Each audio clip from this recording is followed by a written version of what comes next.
Hello दोस्तों, my YouTube channel N math class में आपका स्वागत है। आज हम सेट 12 का कंप्लीट सॉल्यूशन करने वाले हैं। यदि आप इस वीडियो को शुरू से अंत तक देखते हैं तो 100% आपको सब कुछ समझ में आएगा।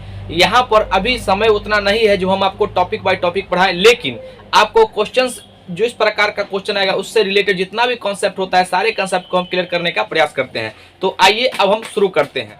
पहला सवाल, किसी वर्ग के एक विकर्ण की माप 4√2 सेमी है, वर्ग का परिमाप क्या होगा। यहाँ पर आपको दिया गया है वर्ग का विकर्ण, तो ध्यान दीजिएगा वर्ग का विकर्ण दिया है तो वर्ग के विकर्ण के ही बराबर करेंगे।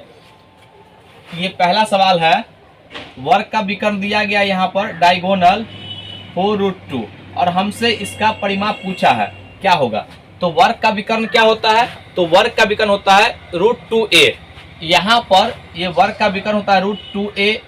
ये जो है ये क्या है, भुजा है, तो इसके बराबर विकर्ण को विकर्ण के बराबर करते हैं। और 4√2, ये देखिए रूट से रूट कट गया और a बराबर कितना आ गया 4। अब वर्ग का परिमाप क्या होता है, पेरीमीटर, तो परिमाप होता है 4a, 4 गुना भुजा। चूंकि वर्ग का सब भुजा बराबर होता है तो सभी भुजाओं का योग, अगर एक भुजा आ गया 4 तो सभी भुजा 4 होगा। तो बताइए इसका योग कितना हो जाएगा, ये 4 परिमाप का योग, तो 4 चौका 16, ये आपका सेंटीमीटर स्क्वायर हो जाएगा। यहाँ पर अगर वर्ग का एरिया पूछता तो याद रखिएगा इसका फॉर्मूला होता है a स्क्वायर या भुजा स्क्वायर, ये भी आप साथ में याद रखिए।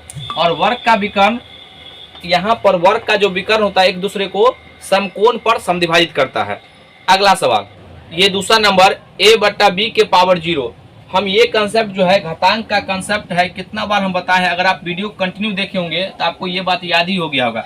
a/b के पावर 0, इसका मान हमेशा 1 होता है। यहाँ पर किसी भी संख्या की पावर अगर 0 होगा तो उसका मान हमेशा 1 होगा। अगला सवाल, ये तीसरा नंबर, कौन सा व्यंजक बहुपद नहीं है।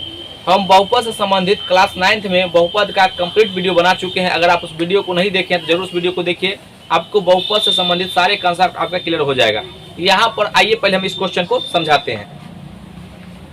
ये तीसरा नंबर सवाल है, इसका पहले हम ऑप्शन लिखते हैं। यहाँ पर ये पहला ऑप्शन है x² प्लस √7x प्लस 8।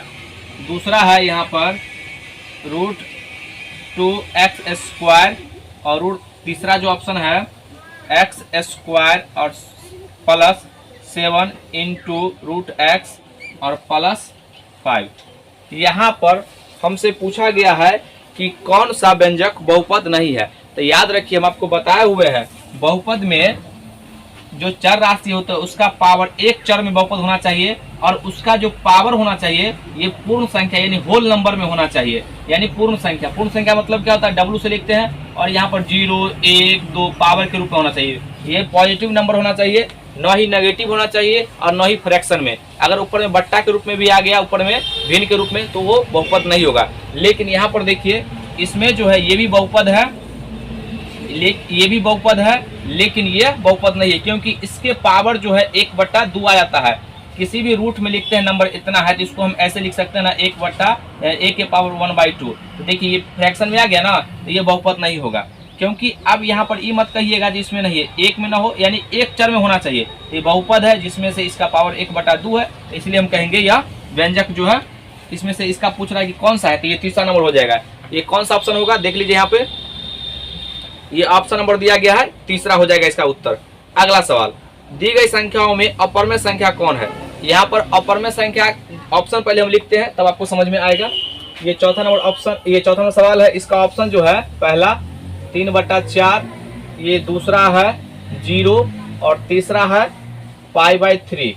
यहाँ पर हमसे पूछा है निम्न में से कौन सा अपरमेय संख्या है। तो अपरमेय किसको कहते हैं, जिसको हम p/q के रूप में नहीं लिख सकते हैं।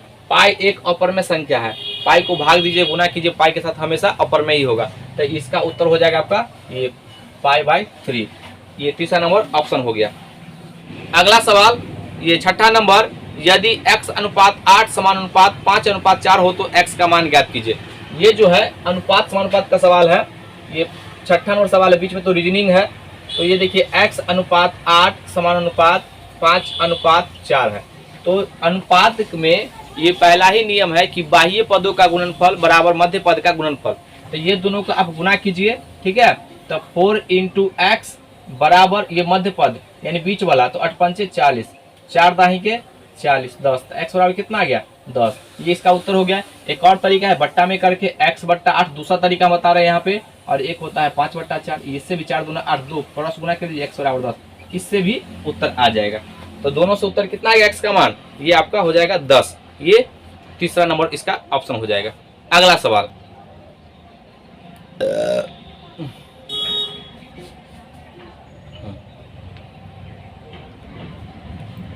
अगला सवाल ये 7वां नंबर, चतुर्भुज के चारों कोनों का योग कितना होता है। तो चतुर्भुज के चारों कोनों का योग 360 डिग्री होता है। यहाँ पर ये 7वां नंबर सवाल है, कोई भी चतुर्भुज होगा उसका चारों कोनों का योग जो होता है हमेशा, ये सभी कोण का योग जो होगा कितना हो जाएगा 360 डिग्री। ये बात याद रखिएगा। अगर आपको त्रिभुज में कहेगा तो 180 डिग्री। इसका ऑप्शन हो जाएगा तीसरा। ये 8वां नंबर, 121 बट्टा 196 का वर्गमूल क्या होगा। तो यहाँ पर वर्गमूल लिख दिया है, ये आपका हो जाएगा 8वां नंबर सवाल। यहाँ पर वर्गमूल कहा है तो हम लिख देते हैं 121 बट्टा 196। तो यहाँ पर हम वर्गमूल का कंप्लीट वीडियो बना चुके हैं। अगर आप उस वीडियो को नहीं देखे तो जरूर उस वीडियो को देखिए, वहाँ से आपका सारा कंसेप्ट क्लियर हो जाएगा। तो अब बताइए यहाँ पर ये जो है ये घटा, ये करने का, यहाँ पर करने का नियम लगता है कि दोनों को अलग अलग लिख सकते हैं, 121 रूट के अंदर और ये इसको 196 रूट के अंदर। अब बताइए इसका 121 का वर्गमूल होता है कितना 11 और 196 का वर्गमूल 14, तो ये 11 और बट्टा 14, ये इसका आंसर हो जाएगा। देख लीजिए कौन सा ऑप्शन में है, 11 बट्टा 14, इसका ऑप्शन नंबर दूसरा। अगला सवाल ये 9 नंबर, समीकरण x बराबर, यहाँ पे समीकरण दिया गया, पहले हम समीकरण को लिख लेते हैं, इसको सॉल्व करते हैं। ये 9वां नंबर है, x बराबर 5/4 इंटू एक्स प्लस 10। यहाँ पर हमको x का मान पूछा है, तो इस बट्टा के रूप में तो क्रॉस गुना कर दीजिए। यहाँ पर नहीं पूछा तो 1 है, तो 4 गुना 1, इसको गुना करेंगे। हम ये मान के चलते हैं कि आपको अभी कुछ नहीं आता है, हम बिल्कुल बेसिक से मान बनाते हैं। x प्लस 10, अब इसको गुना करेंगे तो ब्रैकेट हटेगा तो गुना हो जाएगा, ये सॉरी 4x ना हो जाएगा। यहाँ पे ये x को 4 से गुना करेंगे तो 4x, और इसको पूरा गुना करेंगे तो 4x बराबर 5x और प्लस 5 के 50। ये x तो इसमें से घटाइए, देखिए ये जो है ये कम है, ये ज़्यादा है, तो घटेगा इसमें से, माइनस में आएगा तो ये हो जाएगा -x बराबर 50। इसको माइनस को फ्री करते हैं तो माइनस से गुना कर देंगे तो ये पॉजिटिव हो जाएगा, ये -50। ये इसका उत्तर हो जाएगा। आप ऑप्शन देख के भी सोच सकते थे। देख लीजिए कौन सा ऑप्शन में है, इसका 9 का पहला इसका उत्तर हो जाएगा। अगला सवाल यहाँ पर दिया गया है 10वां नंबर सवाल, 100 के पावर 0 बराबर इसका मान क्या होगा। अभी जस्ट पढ़ा है यहाँ पर 10वां नंबर सवाल, 100 के पावर 0, किसी भी संख्या के पावर 0 होगा तो इसका मान 1 हो जाएगा। ये बात याद रखिएगा। इसका ऑप्शन नंबर तीसरा। अगला सवाल 11 नंबर, अंडर रूट 7744 का वर्गमूल क्या होगा। यहाँ पर ये 11 नंबर सवाल है, अंडर रूट 744 यानी कि 7744 का वर्गमूल क्या होगा। तो इसको जो है यहाँ पर निकालने के लिए हम इसको यहाँ लिखते हैं, थोड़ा सा जगह कम है, 7744 बनाना है। तो इसको जो है वर्गमूल का हम कंप्लीट वीडियो बना चुके हैं। अगर आप उस वीडियो को नहीं देखे हैं तो उस वीडियो को जरूर देखिए, सारा कंसेप्ट आपका क्लियर हो जाएगा। यहाँ पर देखिए लास्ट में 4 है, तो इसका मतलब ये तो 2 का स्क्वायर हुआ होगा या 8 का स्क्वायर हुआ होगा। अब यहाँ पर इसके छोटा जो स्क्वायर सोचिए इसके नजदीक, तो 88 64 या 99 81, तो ज्यादा हो जाता है तो नहीं लेना है, तो ये 8 ही लेना है। अब ये दोनों तय हो गया, जो इसी दोनों में से कोई उत्तर होगा, लेकिन अब हमको ये पकड़ना है जो कौन इसका उत्तर होगा। तो अब देखिए यहाँ पर 8 हुआ ना, तो 8 में एक जोड़िए 9, 9 8 कितना हो रहा है 72। अब बताइए ये जो 77 जो है 72 से बड़ा है ना, तो इसलिए बड़ा उत्तर हो जाएगा 88। हम ये वीडियो बना चुके हैं, अगर आप उस वीडियो को देखिएगा तो सारा कंसेप्ट आपका क्लियर हो जाएगा। देख लीजिए इसका ऑप्शन जो हो जाएगा आपका 11 का ऑप्शन जो हो जाएगा 5वां, इनमें से कोई नहीं। अगला सवाल ये 12 नंबर, किसी घन का पृष्ठीय क्षेत्रफल जिसकी भुजा 12 सेमी होगी, यानी कि ये 12 नंबर सवाल है, घन की भुजा यहाँ पर दिया गया है 12 सेमी, इसका बोल रहा है कि इसका पृष्ठीय क्षेत्रफल। तो घन का पृष्ठीय क्षेत्रफल जब कहेगा तो आपको फॉर्मूला याद होना चाहिए। घन का पृष्ठीय क्षेत्रफल होता है यानी कि curve surface area, surface area जो होता है ये 6 × L² होता है, ठीक है। तो यहाँ पर 6 और भुजा दिया गया है कितना, ये भुजा दिया गया आपको 12, तो यहाँ पर 12 का स्क्वायर करेंगे, 12 सेंटीमीटर का स्क्वायर। अब देखिए 12 का स्क्वायर 144, 6 गुना 144, अब गुना कर दीजिए तो 6 चक 24, 14 5 70, 14 6 84, तो कितना हो जाएगा, 14 छक 84 या 2 85 86, यानी कि 864 सेंटीमीटर स्क्वायर इसका उत्तर हो जाएगा। यहाँ पर आपसे ये तो आपको घन के बारे में पता होना चाहिए। घन में आपको 3 बात पता होना चाहिए। घन का पृष्ठ क्षेत्रफल क्या होता है 6l स्क्वायर, घन का आयतन क्या होता है भुजा क्यू, और घन का यहाँ पर आपसे पूछा जाएगा आयतन क्या होता है तो एल क्यू। ये बात आप याद रखिएगा। घन का पृष्ठ क्षेत्रफल तो 6l स्क्वायर, घन का आयतन एल क्यू, और घन का विकर्ण क्या होता है तो √3l। ये बात आप याद रखेंगे तो घन से रिलेटेड कोई भी क्वेश्चन आपसे नहीं छूटेगा। आइए अब हम अगले सवाल पे चलते हैं। ये 13 नंबर, अर्धवृत्त का कोण होता है। यहाँ पर हम आपको प्रत्येक सेट में ऐसा क्वेश्चन देखने को मिला होगा, अगर आप वीडियो को कंप्लीट देखे होंगे तो। यहाँ पर अर्धवृत्त कहाँ है तो अर्धवृत्त हो गया, और अर्धवृत्त में यानी कि व्यास के दोनों छोर को और इसके शेष परिधि पर जितना भी एंगल बनेगा सभी बनेगा ये यहाँ पर 90 डिग्री समकोण त्रिभुज बनेगा। तो यहाँ पर सब जगह कितना हो रहा है 90 डिग्री। तो इसका उत्तर जो हो जाएगा आपका ये समकोण त्रिभुज, ऑप्शन नंबर दूसरा। अगला सवाल ये 14 number, x square plus 7x plus 12 के गुणनखंड है। तो गुणनखंड तो आपको करना सिखा चुके हैं। ये 14 नंबर सवाल है, x square plus 7x plus 12। ये तो आसानी है। इसका ऐसे 2 फैक्टर में तोड़िए जिसको गुना करने पे 12 जोड़ने पे 7, तो 4 गुना 3, तो अभी ना गुना करके 12 जोड़ने पर 7, तो यहाँ पर लिखेंगे x स्क्वायर और प्लस यहाँ पे डायरेक्ट लिखते हैं हम 4x प्लस 3x और प्लस 12। इसमें से x कॉमन लीजिएगा तो x प्लस 4, और यहाँ पे 3 कॉमन लीजिएगा तो x प्लस 4। अब देखिए दोनों में समान है। मेरा गुणनखंड सही है कि नहीं कैसे समझेंगे, तो दोनों में ये समान आ रहा है, इसका मतलब सही है। x प्लस 4 और इंटू x प्लस 3, ये इसका उत्तर हो जाएगा। देख लीजिए कौन सा ऑप्शन में है x प्लस 4 और x प्लस 3, इसका ऑप्शन नंबर तीसरा। अगला सवाल ये 15 नंबर, भिन्न विषम होती है, यानी कि आपसे ये समझना चाहता है कि विषम भिन्न का क्या कंडीशन है, क्या परिभाषा है। तो आपको परिभाषा याद होना चाहिए। विषम भिन्न किसे कहते हैं, तो वह भिन्न जिसका अंश हर से बड़ा होगा उसको विषम भिन्न कहते हैं। हम नंबर सिस्टम का कंप्लीट वीडियो बना चुके हैं, अगर आप नहीं देखें तो वीडियो को देखिएगा तो आपका नंबर सिस्टम से सारा कंसेप्ट आपका क्लियर हो जाएगा। ये देखिए यहाँ पर ये 15 नंबर सवाल है। ये अंश जो है, अंश हर से बड़ा होना चाहिए। हर से बड़ा होगा तो हम उसको बोलते हैं विषम भिन्न, और विषम भिन्न को ही हम मिश्रित भिन्न में बदलते हैं। तो देख लीजिए कौन सा ऑप्शन है। इसका ऑप्शन जो हो जाएगा आपका ये पहला ही ऑप्शन हो जाएगा।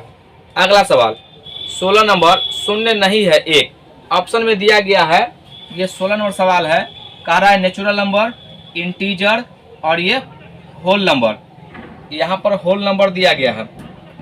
ये जो है आपका, हाँ ये सही है, ये इंटीजर, ये पहला ऑप्शन है, ये दूसरा और ये तीसरा।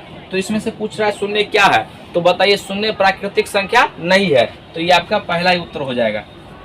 शून्य जो है पूर्ण संख्या है, पूर्णांक भी है, लेकिन ये प्राकृतिक संख्या नहीं है। इसका ऑप्शन हो जाएगा आपका पहला। अगला सवाल 17 नंबर, ये जो सवाल है बहुत ही महत्वपूर्ण सवाल है। अगर आपको पता नहीं हो कंसेप्ट तो आप गलती कर लेंगे। यहाँ पर दिया गया -16। ये जो है एक काल्पनिक नंबर है और इसका वर्गमूल नहीं होता है। इसका जो है यहाँ पर आपको इसको अगर लिखना चाहते हैं तो इसको लिख सकते हैं -1 गुना 16, और घातांक करने के नियम से लिख सकते हैं इसको -1 इंटू √16। 16 का वर्गमूल तो 4 होता है, लेकिन यही काल्पनिक नंबर, इसको हम आई कहते हैं, 4i, ये कि 4i, आई को कहते हैं आयोटा। तो यहाँ पर याद रखिएगा कोई भी ऐसा दुनिया में नंबर मौजूद ही नहीं है माइनस वाला जिसको गुना करने पर आपको दो माइनस, कोई भी नंबर ऐसा है जिसको गुना करने पर आपको माइनस में उसका स्क्वायर आए, ठीक है ना। तो इसका जो है पूछा क्या होगा, तो ऑप्शन देख लीजिए, इसमें कोई भी नहीं होगा, इसका ऑप्शन नंबर 5वां हो जाएगा, ठीक है। अगला सवाल ये 18 नंबर, एक अंक की सबसे छोटी अभाज्य संख्या। तो आपको पता होना चाहिए एक अंक की सबसे छोटी अभाज्य संख्या जो होता है 2, और सबसे छोटी अभाज्य संख्या भी है और सबसे छोटी सम संख्या भी है। ये बात आप याद रखिएगा। और आपसे यहाँ पर हम 2-3 फैक्ट बता दें आपको। 1 से 50 तक पूछेगा अभाज्य संख्या तो कहिएगा 15 गो, और 50 से 100 तक में कहेगा तो 10 गो, और 1 से 100 तक में 25 गो। ये बात याद रखिएगा। अगला सवाल यहाँ पर 19 नंबर, एक चतुर्भुज के चारों कोण 1:2:3:4 के अनुपात में है, तो सबसे बड़े कोण क्या होगा। यहाँ पर ये दिया गया है आपको 19 नंबर सवाल, ये 1:2:3:4 दिया गया, और ये 4 यानी कि चतुर्भुज के चारों कोणों का ये अनुपात दिया गया, तो पूछा सबसे बड़ा कोण। याद रखिएगा चतुर्भुज के चारों अंतःकोणों का योग जो होता है 360 डिग्री होता है। यहाँ पर जिस अनुपात का मान बड़ा होगा वही चतुर्भुज का कोण सबसे बड़ा होगा। तो हम तो बांटना बता चुके हैं आपको।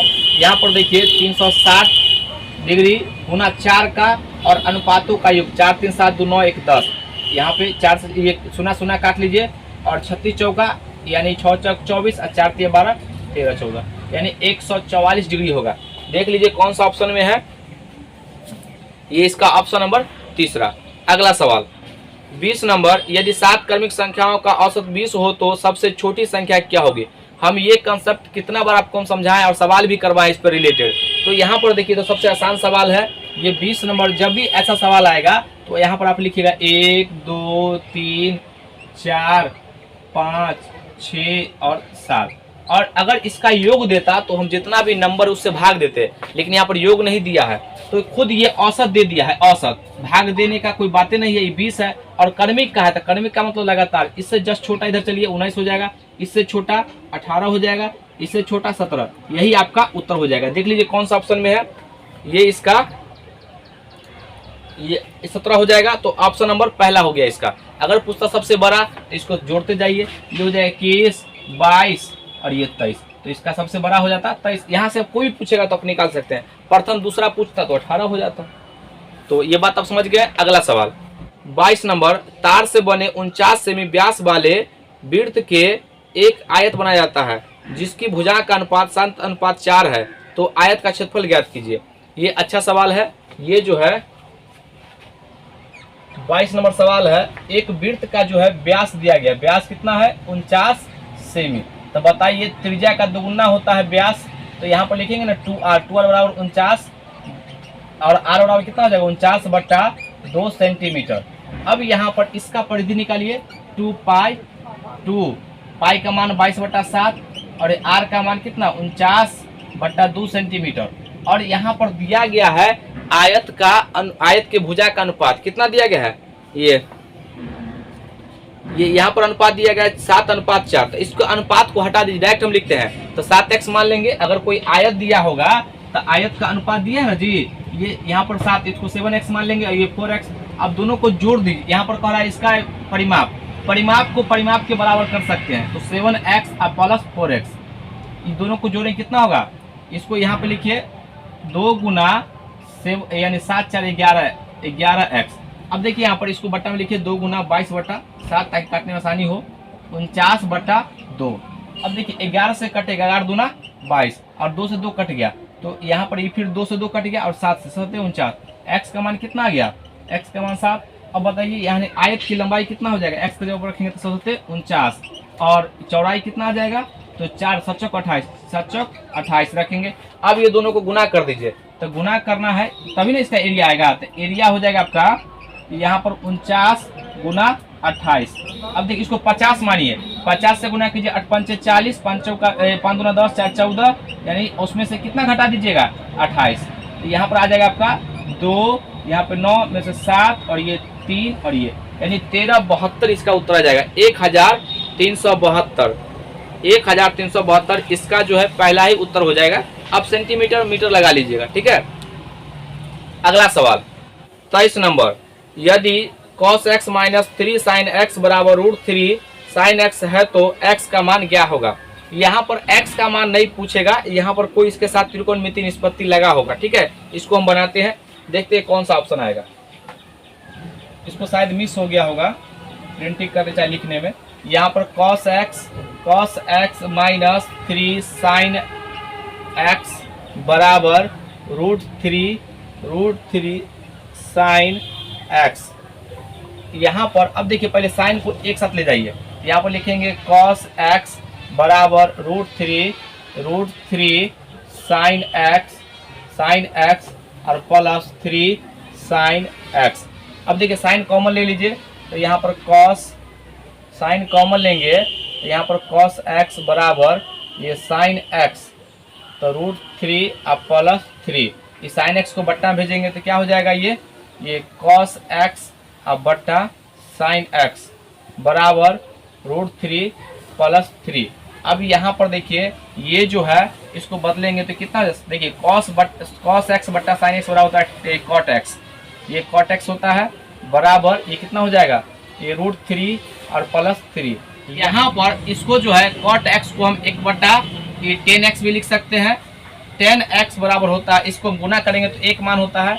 यहाँ पर 1 यहाँ पर 3, इसको आप प्लस में तो आगे पीछे लिख सकते हैं, 3 + √3। यहाँ पर इसको 1/10x, 10x बराबर इसका हर का परमेकरण करेंगे, देखिए तो कितना हो जाएगा 3 - √3 और 3 - √3। तो देखिए यहाँ पर a + b into a - b, तो 3 का स्क्वायर 9, 9 में से 3 गया तो 6, यहाँ पर 6, ये 3 - √3, ये इसका उत्तर हो जाएगा। ऑप्शन में ये जो ऑप्शन में जो दिया गया उत्तर इसी प्रकार से दिया गया। तो यहाँ पर वो ये पूछना चाहता है कि 1/10x बराबर इतना होना चाहिए। अगर ये मान अगर दे रहा है तो cot x का मान, चूंकि वहाँ पर लिखा ही नहीं, मिसप्रिंट है, तो क्या पता नहीं, हम नहीं कर सकते, तो हम दोनों उत्तर निकाल दिए। आपको जो आप समझ में आए वो लिख लीजिए। यहाँ पर 2 सवाल बन सकता है। अगला सवाल, ये 26 number sin x + cos x का अधिकतम मान क्या होगा।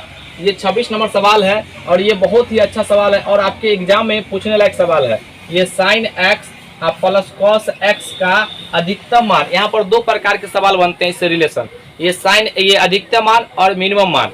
तो ये जो इसका अधिकतम मान होगा यानी मैक्सिमम वैल्यू, मैक्सिमम जो होगा इसका मान, ये इसका फार्मूला होता है, इसके सामने क्या है 1 और इसके सामने क्या है 1, कोई भी नंबर अगर रहेगा आगे में तो उसका स्क्वायर करते, इसका स्क्वायर और प्लस इसका स्क्वायर बराबर कितना हो जाएगा, ये √2, ये इसका उत्तर होगा। अगर आप यहाँ पर दोनों साइन और कॉस के रूप में अगर पूछेगा तो याद रखिएगा, अगर यहाँ पर a है हम लिख देते हैं a sin x + b cos x।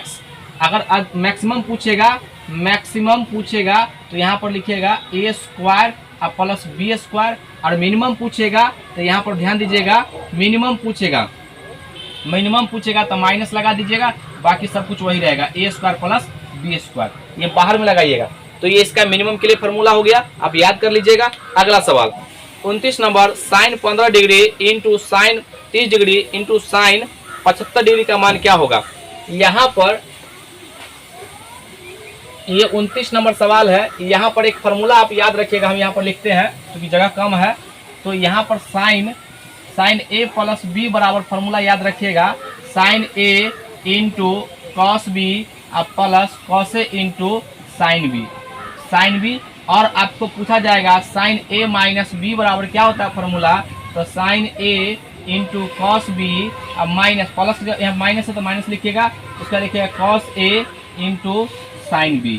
ये बात आप याद रखिएगा इंटू के रूप में। तो यहाँ पर हमसे पूछा गया है sin 15 डिग्री और इंटू sin 30 डिग्री और इंटू sin 75 डिग्री। तो यहाँ पर देखिए हम एक का मान निकाल लेते हैं। यहाँ पर देखिए sin 15 है, तो यहाँ पर 15 को कैसे लिख सकते हैं आप, यहाँ पे sin 15 को आप ऐसे लिख सकते हैं ना, ये 45 डिग्री - 30 डिग्री। तो यहाँ पर इसके लिए फार्मूला क्या होता है, यहाँ पर देखिए फार्मूला साइन, ये माइनस के लिए, तो माइनस के लिए नीचे फार्मूला लगाइए।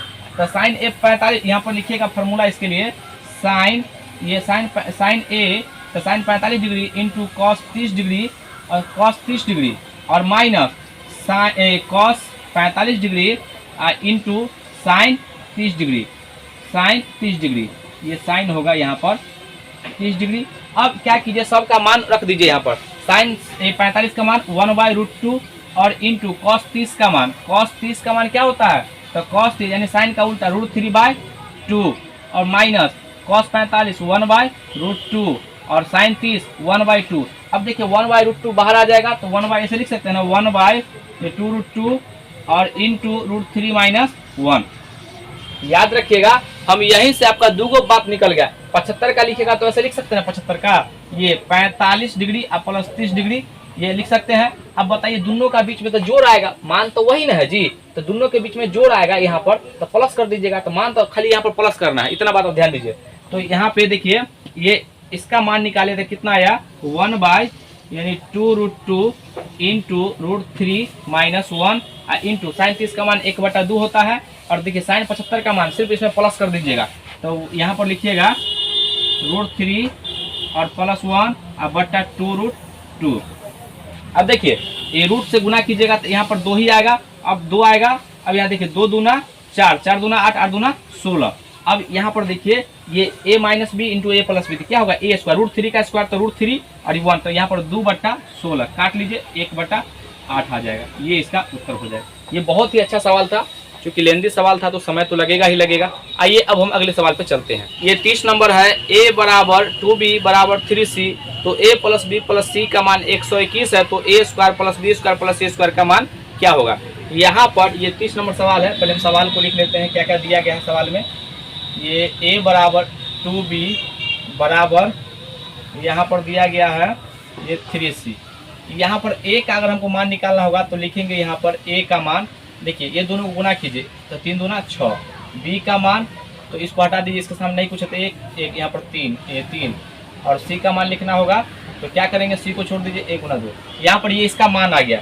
ये जो आया है ये अनुपात में ही रहेगा, ठीक है। इसको हम अभी अनुपात में ही रहने देते हैं, यानी a अनुपात b अनुपात c। ये निकालने का तरीका है 6:3:2, ठीक है। आप इसको x यहाँ पर k भी मान सकते हैं, k मान लीजिएगा और यहाँ पर निकाल सकते हैं k मान के भी, ठीक है। तो ये अनुपात आ गया। उसके बाद यहाँ पर दिया गया तीनों का योग, तो देखिए अनुपात को इसको आप जोड़िए तो 6 3 9 2 11, तो यहाँ पर 11 का मान दिया गया 121, तो 1 का मान निकालेंगे तो 121/11 काटेंगे तो कितना आ गया 11।